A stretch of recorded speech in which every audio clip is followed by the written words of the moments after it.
So we're not adopting because it's just a charitable thing to do or a good thing to do from a worldly perspective. We're adopting because we were also orphans spiritually. We were unable to save ourselves. We were unable to dream up this idea of being adopted into God's family. We weren't able to initiate that. God is the great initiator, and He's the one that came and rescued us from our spiritual depravity and brought us into His family from being an orphan. I will not leave you as orphans. I will come to you. And there's a biblical call that's very apparent throughout all of Scripture to care for the orphan. And that looks different for different people, and God calls people differently.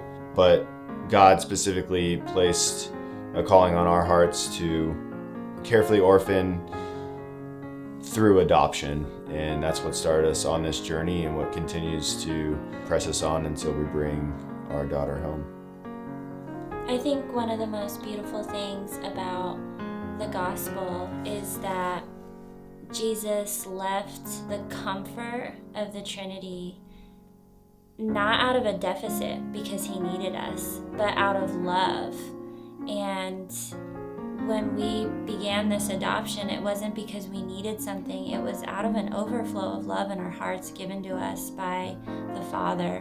And when He came into this sin-sick world, we were needy, lost, in need of a Father, in need of a family.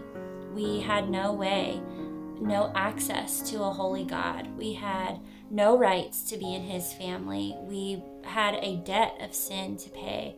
We were in absolute need, and He came towards us. He sought us. He came for us. He had predestined us. He had planned for us ahead of time to be in His family through the death of Jesus, His atoning work on our behalf. We were credited with His righteousness. Because Jesus resurrected from the dead, we too one day will be resurrected, our bodies. And all of that was planned ahead of time. This redemption of the world from the fall was always plan A. And for our family, adoption was always plan A. Along with our biological children, Gabriel and Annabelle, we're bringing in a third into our home. They will be adopted. They will be co-heirs. There will be no distinction. They will have the Arnold name. They have a college account set up. They have a room ready, and they are fully loved, even though we don't know them yet. And they are already a part of our family, even though we don't have her yet. And it's the same with our Father. The spiritual reality of Christians being brought into God's home, into His kingdom, into His family, secured, loved, and sealed, is the exact same with our child.